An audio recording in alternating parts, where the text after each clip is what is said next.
pelo placar, mas no início ali o Operário teve algumas... engrossou o caldo, vamos dizer assim. Os próprios jogadores também na saída de campo notaram, mas depois o Grêmio começou a equilibrar. E também falar dessa maturidade que o Grêmio está tendo aí, uma vitória fora, agora uma vitória em casa, tendo tranquilidade até chegar no placar favorável. Boa noite. Boa noite. Então, César, acho que na verdade, tu perguntou e já respondeu, né? O placar sempre é justo, né? Um placar elástico como esse, mas a gente construiu ele em 60 minutos, né? Que os primeiros momentos do jogo foram momentos ali de uma certa instabilidade, né? E que aí entrou em campo, né, de algo que sempre a gente considera como muito importante, né? Foi o nosso torcedor que esteve presente no estádio que fez a gente voltar para o jogo, né? Quando percebeu que a gente estava com uma relativa dificuldade ali, que o adversário tinha finalizado 3 ou 4 bolas na direção do nosso gol ali, ele entrou em campo de fato e transformou aquela baixa energia que a gente estava demonstrando no começo do jogo em entusiasmo, né? E o gol no final do primeiro tempo deu a tranquilidade para voltar para o segundo tempo melhor, né? Mas junto com isso, né, a gente estruturou ali a estratégia, sabendo que o nosso adversário ia contra-atacar, né, que ia nos dar poucos espaços por dentro, né, que as nossas jogadas teriam que ser jogadas de ultrapassagem de beirada, né, mas que a gente da zona central acionasse lado, né? E a gente de zona central tentava acionar dentro de novo com o adversário com a primeira linha muito fechada, né? E claro, quando você coloca muitos jogadores à frente da linha da bola, automaticamente quando ela é perdida, né, você tem poucos jogadores na fase de transição defensiva, né? Então ali ficou um jogo momentaneamente perigoso ali, né, com esse cenário. Depois, a partir desse evento que eu citei, né, do torcedor ter abraçado o nosso time, né, e ter vibrado bastante, a gente conseguiu voltar para o jogo e o resultado foi esse, né, um placar elástico, construído com imposição técnica e física nesses 60, como é de 60, 70 minutos da partida. Muito bom, demonstra, como se disse, a maturidade de um time que entende que, por vezes, né, quando as coisas não acontecem da forma como a gente quer, a gente tem que estar organizado para não sofrer gols, né? Temos a melhor defesa, eu acho que também entre os 3 melhores ataques, né? Isso que credencia um time a estar disputando o primeiro lugar. Boa noite, Roger.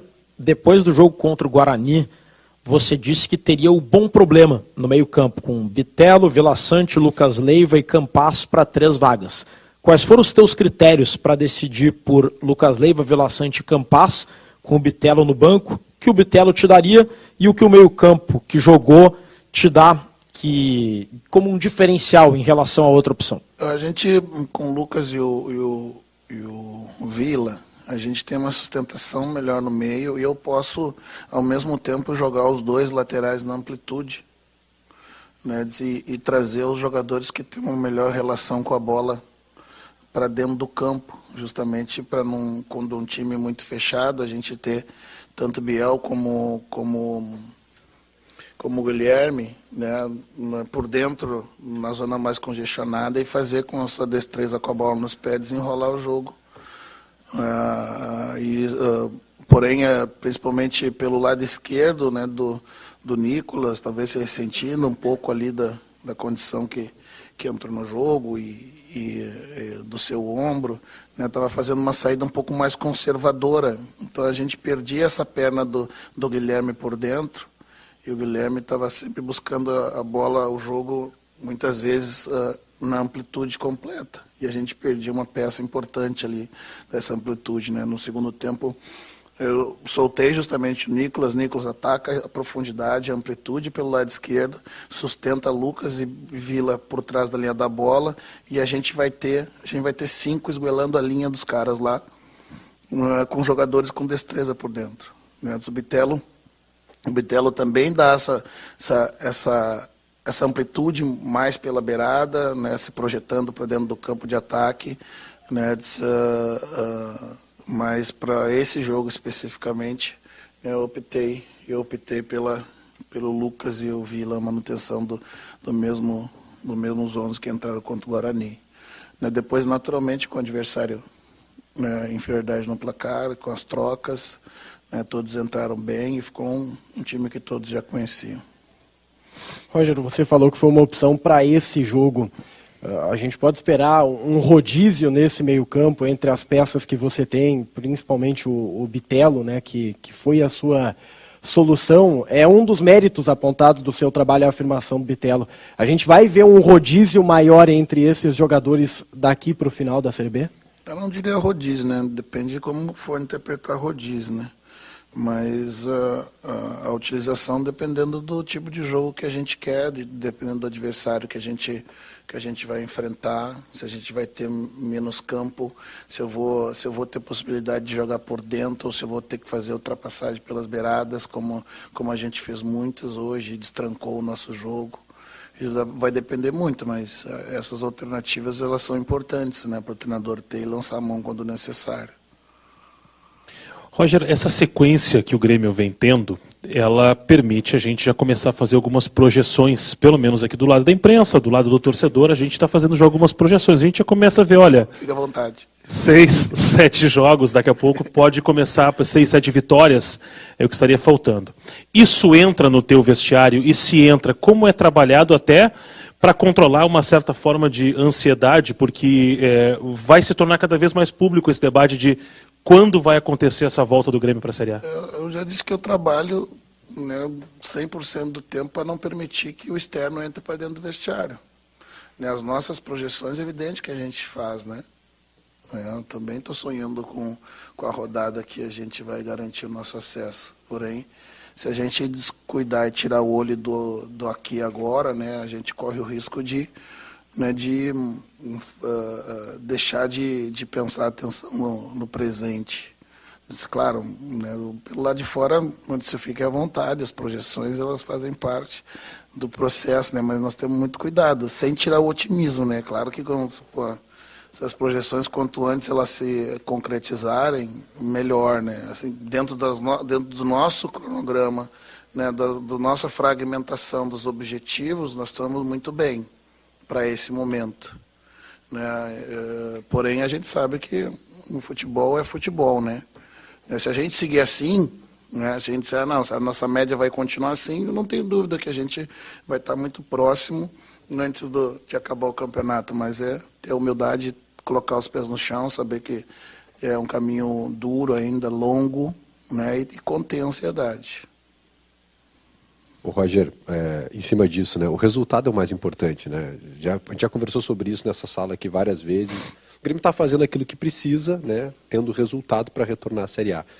Mas à medida que essas contas vão sendo feitas e o torcedor vai vendo a Série A chegando mais perto, é aquela cobrança que nunca para, né? Começa a cobrança também por um desempenho talvez um pouco melhor.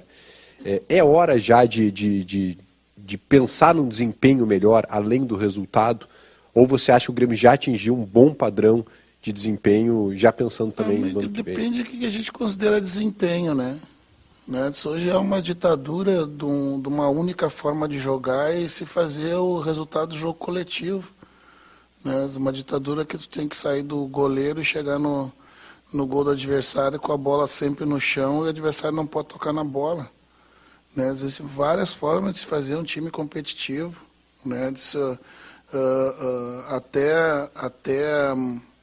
Até o momento que eu cheguei aqui em 2015, quando o time começou a jogar com a bola no chão, também tinha gente que não gostava, porque queria cruzamento, queria um centroavante de área para cabecear a bola para o gol. É muito difícil a gente agradar a todos, né? Mas eu vejo desempenho e resultado, né? Não estão descolados uma coisa da outra. Né? A questão toda tudo está relacionado às expectativas.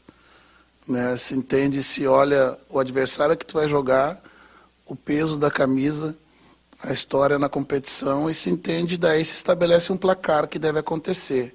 Né, se ele não acontece com a facilidade que se entende, né, se coloca como desempenho abaixo. Eu não vejo dessa forma.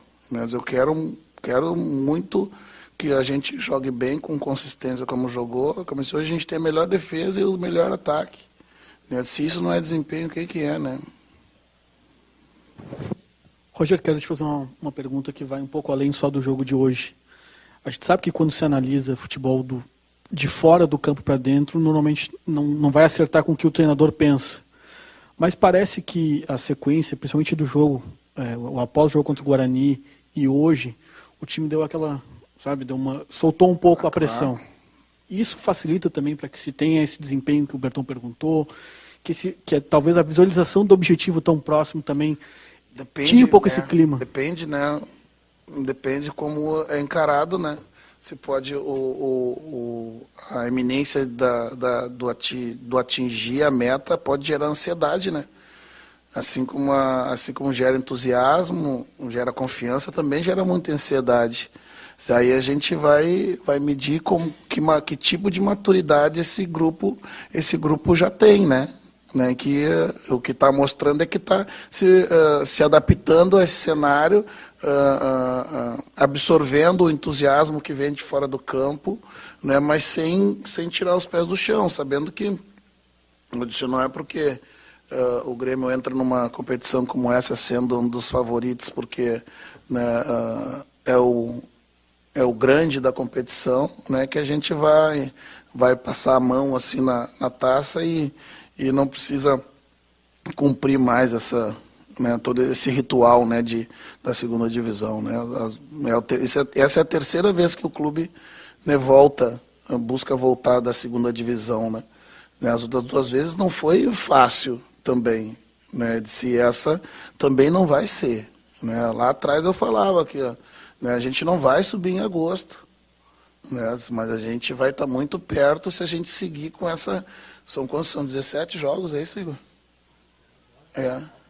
Não de invencibilidade. São 17 jogos, é uma sequência absurda, né? Então, eu acho que é um momento da gente gerar confiança para os caras, né? E isso, sem dúvida, não vai refletir na qualidade do jogo dentro de campo. Roger, hoje a gente viu o Diego Souza tendo uma noite também de camisa 10, né?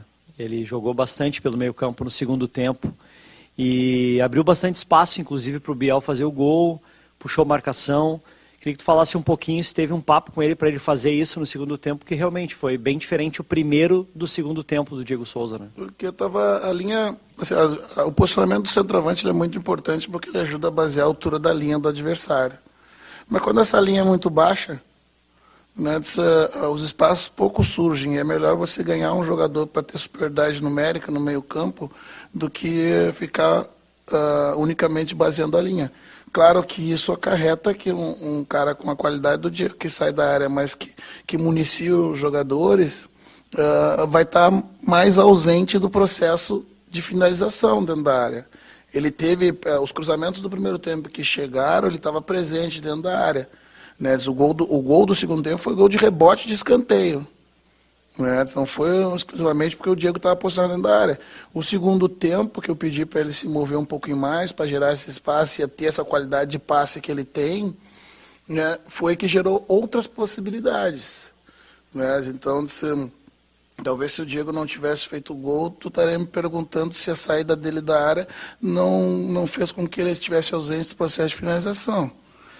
Mas foi importante porque ele com a qualidade que ele tem, ele acha passe, né? Achou do gol que deu o rebote do gol do Campaz e depois quando ele vira para dentro do campo, que é ele que está com aquela bola, a não ser que seja uma bola, se o zagueiro tenha muita felicidade na cobertura, porque tu sabe que vai entrar, porque ele tem essa qualidade, já jogou nesse lugar, né? Mas foi um pedido ali para que ele saísse um pouquinho mais, né? Fosse buscar mais o jogo. Desgasta mais, né? Tanto que teve jogos que, antes, quando o Elkson estava lesionado, a gente usou o Diego até o final do jogo, né? Ele posicionado entre os zagueiros, ele vai aguentar bem o jogo. Né? Mas hoje que teve um estímulo diferente, chegou uma hora que ele... Meu, professor, foi, né? Daí tem que trocar. Boa noite, Roger. Boa noite. Boa noite, Roger. Muito se falou da concorrência no meio-campo, mas hoje o Elkson voltou e mostrou que pode ser bastante útil até o final desse campeonato. Qual a importância de ter agora um segundo centroavante, principalmente um reserva para o Diego Souza, que ficou muito tempo jogando jogo, sem um descanso, sem uma pausa. Gera primeiro que o treinador era para o banco e não tem dúvida nenhuma de colocar para dentro do campo, né, o jogador que está de suplente, porque o nível não vai cair, né? E dependendo do momento, do cansaço da defesa adversária, o nível vai até subir, né? Porque já vai pegar as defesas mais cansadas, né? Então a gente estava torcendo muito pro Elkson fazer o seu gol, né? Porque treina muito bem, né? Tem entrado bem, ficou um período de recondicionamento agora na sua lesão e hoje conseguiu anotar os seus. É bom para... Hoje a gente tem aí quase todo o plantel à disposição, todo elenco à disposição, pouca gente fora por lesão, por suspensão. E isso quem ganha é o Grêmio e a competitividade e o aumento da qualidade no jogo.